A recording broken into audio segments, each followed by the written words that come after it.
Good morning everyone.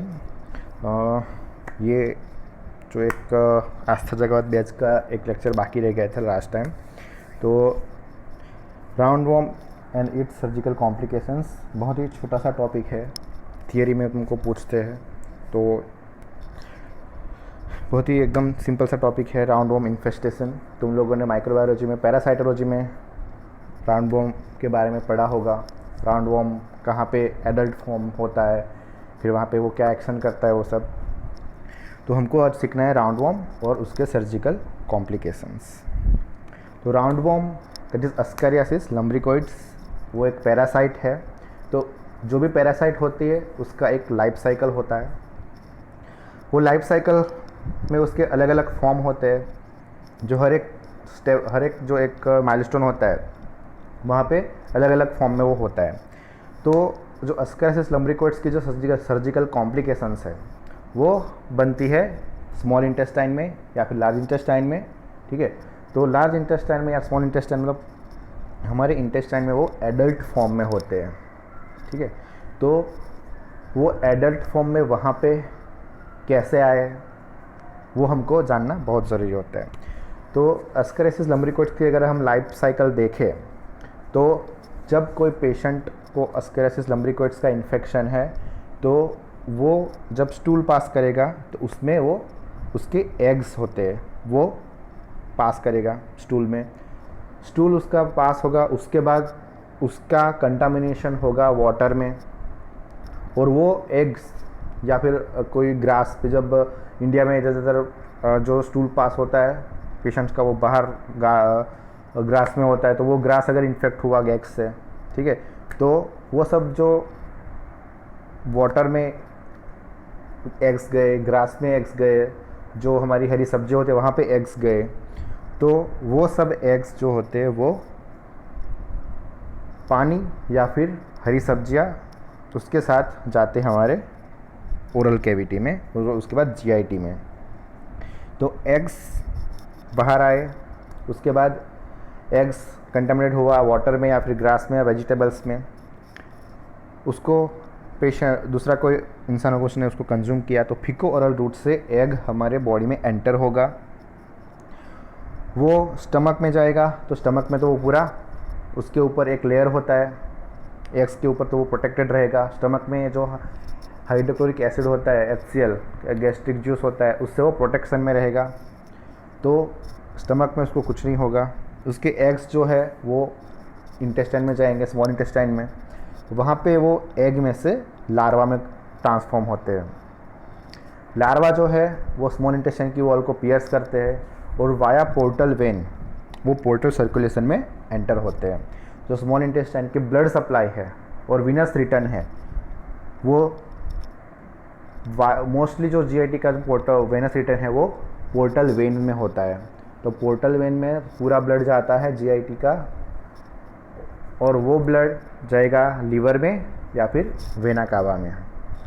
तो portal circulation में हमारे लार्वा एंटर हुए, वो लार्वा पहुँचे वाया पोर्टल वेन लीवर में, हिपेटिक वेन में, आईवीसी इन्फीरियर वेना कावा में जाएंगे, और फिर उसके वाया इन्फीरियर वेना कावा जो है उसकी वाया वो सुपर वेना कावा में जाएंगे, और वो जो वेना कावा है हमारी वो खुलते ही हार्ट में, तो वो लार्वा पहुंचेंगे हार्ट में, ठीक है।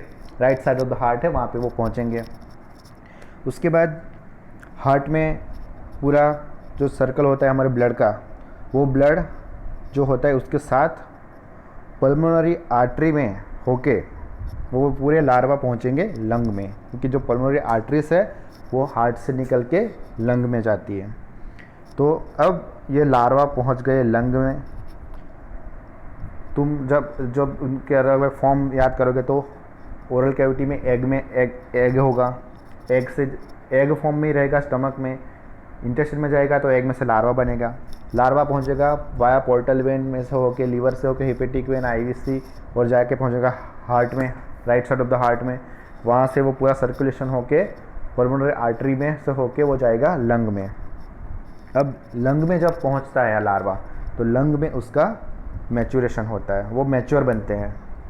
अब लंग में मैच्योर बनने के बाद वो एल्वुलाई से होके कफ्ड अप होंगे, पेशेंट जब कफ करेगा तो जो पूरा जो लंग के साथ जो सिक्रेशंस होंगे उसके साथ वो जो मैच्योर जो हमारा पैरासाइट है वो पहुंचेगा हमारे ईसोफेगस में, क्योंकि जो भी कफ करेंगे वो वापस कफ स्वेलो हो जाएगा, तो ईसोफेगस में से होके वापस वो पहुंचेगा स्टमक से होके इंटेस्टाइन में।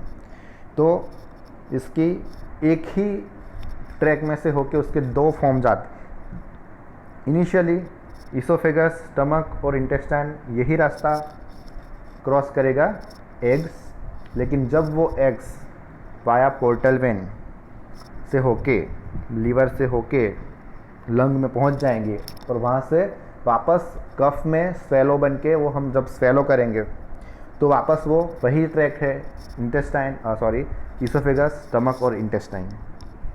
तो एक ही रास्ता है लेकिन उसके दो फॉर्म हैं जो पैरासाइट के। तो दूसरी बार पहली बार जब वो रास्ता क्रॉस करेगा तो छोटा सा एग होगा, लेकिन दूसरी बार अगर वो क्रॉस करेगा तब वो पैरासाइट में कन्वर्ट हो जाएगा।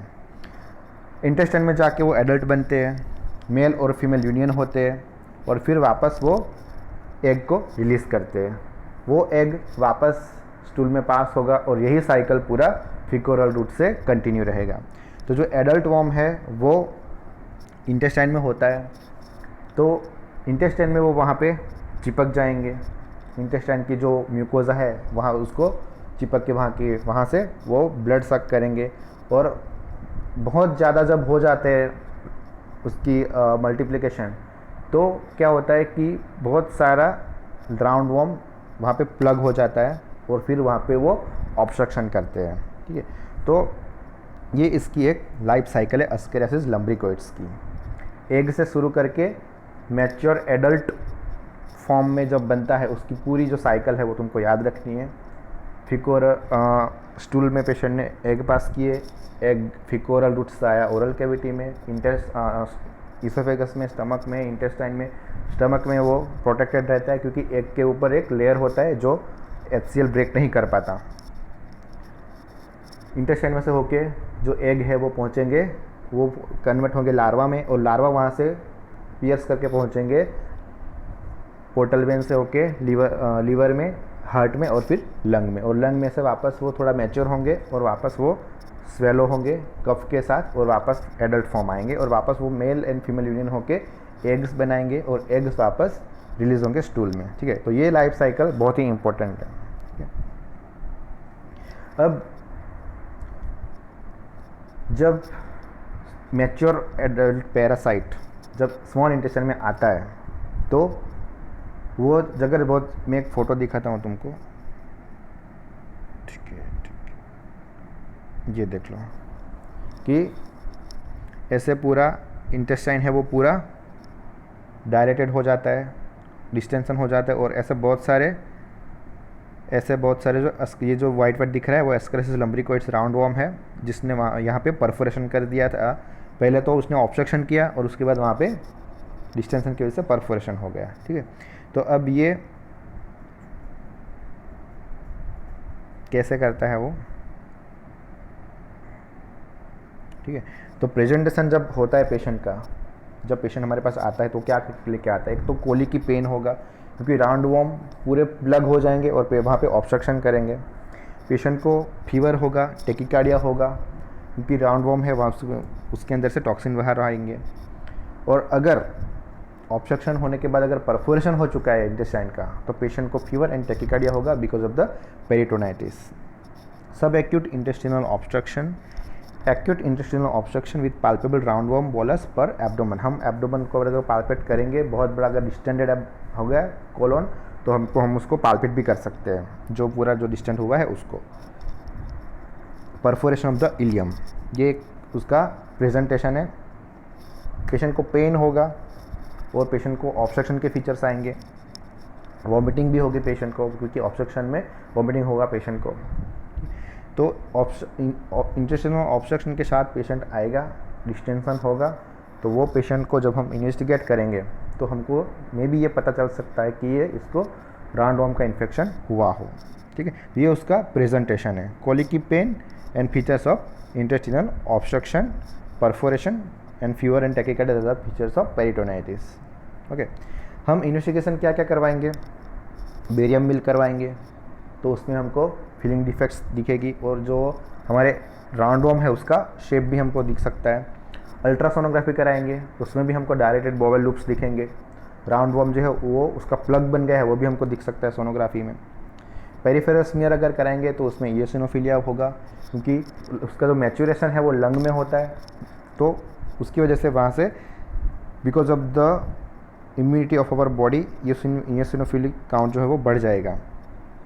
चेस्ट एक्सरे कराएंगे तो उसमें ब्रोंकाइटिस होगा, क्योंकि ब्रोंकस में उसका मैच्योरेशन होता है, वहाँ पे वो पैरासाइट होंगे, तो उसकी वजह से इरिटेशन की वजह से वहाँ पे ब्रोंकाइटिस होगा। स्टूल का एग्जामिनेशन कराएंगे तो उसमें हमको राउंड वॉर्म के एग्स दिखाई देंगे। सीटी स्कैन और एमआरआई अगर किया तो उसमें हमको ऑब्स्ट्रक्शन कहाँ है वो कंफर्म पता चलेगा। जो वॉर्म्स है वो लीवर में पहुँचते हैं, सॉरी जो लार्वा होते हैं वो लीवर में पहुँचते हैं, तो कुछ लार्वा जो होते हैं वो वहाँ से होके सीबीडी में भी पहुँच जाते हैं, और वो जो कुछ हमारे राउंड वॉर्म होते हैं वो जब डिओडिनम को क्रॉस करते, डिओडिनम से क्रॉस करके डिओडिनम में से वो स्फिंक्टर ऑफ ओडी से होके सीबीडी में भी एंटर हो सकते हैं। तो कॉमन बाइल डक्ट में भी ये हमारे पैरासाइट हो सकते हैं, तो वो हमको सीटी स्कैन या एमआरआई में कंफर्म पता चल सकता है। अगर वॉर्म पहुंच गया सीबीडी में, कॉमन बाइल डक्ट में, तो patient will present with obstructive jaundice, patient को जॉन्डिस होगा। गैस्ट्रोडियोडिनोस्कोपी, हम डियोडिनम तक देख सकते हैं, ऐसा एक इंस्ट्रूमेंट होता है एंडोस्कोपी जैसा, तो ये इन्वेस्टिगेशन हम कर सकते हैं। बेरियम मिल इन्वेस्टिगेशन जो भी हमको करने हैं वो क्यों करने हैं वो तुमको पता होना चाहिए। बेरियम मिल हमको फीलिंग डिफेक्ट दिखेगी, ऑब्स्ट्रक्शन दिखेगा, डिस्टेंशन दिखेगा। अल्ट्रासोनोग्राफी, उसमें भी हमको ऑब्स्ट्रक्शन जो डिस्टेंशन हुआ है, राउंड वॉर्म है, वो सब दिख सकते हैं। पेरिफेरल में इयोसिनोफिलिया, चेस्ट एक्सरे में ब्रोंकाइटिस, स्टूल एग्जामिनेशन में एक्स दिखेंगे, और सीटी स्कैन एमआरआई में obstruction and worms in the CBD. Gastroduodenoscopy अगर हम करेंगे तो उसमें हम डायरेक्टली वॉर्म्स को देख सकते हैं। ठीक है, तो जो गैस्ट्रोडियोडिनोस्कोपी है, ये देखो, ये डियोडेनम है, उसमें जो वाइट वाइट दिख रहा है ये सब राउंड वॉर्म है, वो हमको डायरेक्टली हम उसको देख सकते हैं। अब ऐसा पेशेंट हमारे पास आया, हमको कंफर्म हुआ कि उसको ऑब्स्ट्रक्शन है और उसको राउंड वॉर्म का इन्फेस्टेशन की हिस्ट्री है, राउंड वॉर्म है उसको, अगर हम देख पाए तो हम उसका मैनेजमेंट में करेंगे based on the presentation of the patient. अगर इमरजेंसी में आया है विथ ऑब्स्ट्रक्शन तो हमको इमीडिएटली उसको रिससिटेट करके उसका सर्जरी करनी पड़ेगी।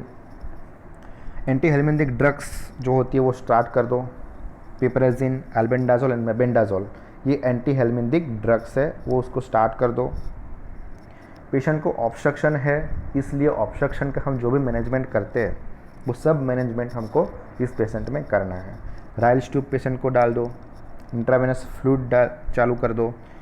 अगर पेशेंट को सब एक्यूट ऑब्स्ट्रक्शन हुआ है तो चाइल्ड जब स्टूल पास करेगा तो उसमें एग्स के साथ एडल्ट वॉर्म्स भी हो सकते हैं।